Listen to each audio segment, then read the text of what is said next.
अस्सलाम वालेकुम। मेरा नाम डॉक्टर सफीउद्दीन अहमद है।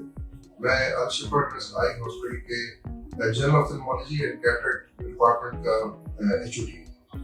आजकल आपको पता है जब भी मौसम बरसात का होता है या सैलाब की कैफियत होती है या ह्यूमिडिटी बहुत ज़्यादा होती है, तो तकरीबन हर साल हमारे मुल्क में आशूब जश्न का एक सिलसिला शुरू होता है।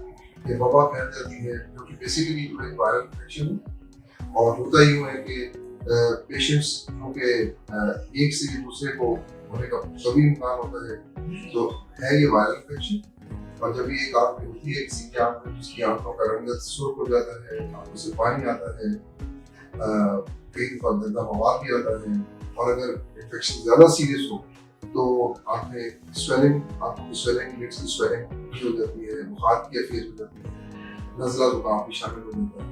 तो सबसे पहले तो ये है कि जितना जल्दी हमें पता चल जाए कि ये आशुब जश्न या पेन का ही है वो अच्छा है, ताकि हम उसको वहीं पे रोक सकें। अगर हमें लगे कि आंखों में खारिश बहुत है और हमारे हाथ आंखों को लगे हैं, तो हमें चाहिए कि हम फौरन हाथों को धोएं और दोबारा कोशिश करें कि हम आंखों को हाथ ना लगाएं।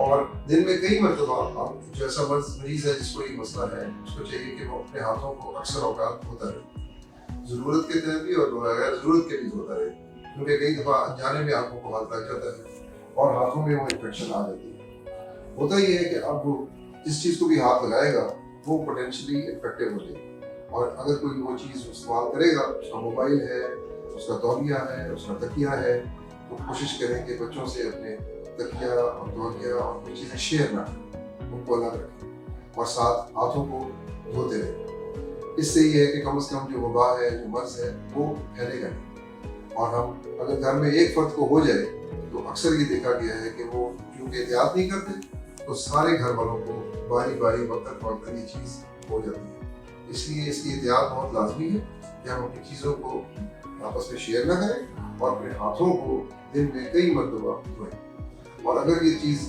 ज़्यादा वो बढ़ रही हो तो फिर फ़ौरन किसी आई स्पेशलिस्ट को चेक करवाएं और उसका इलाज करवाएं। बहुत शुक्रिया।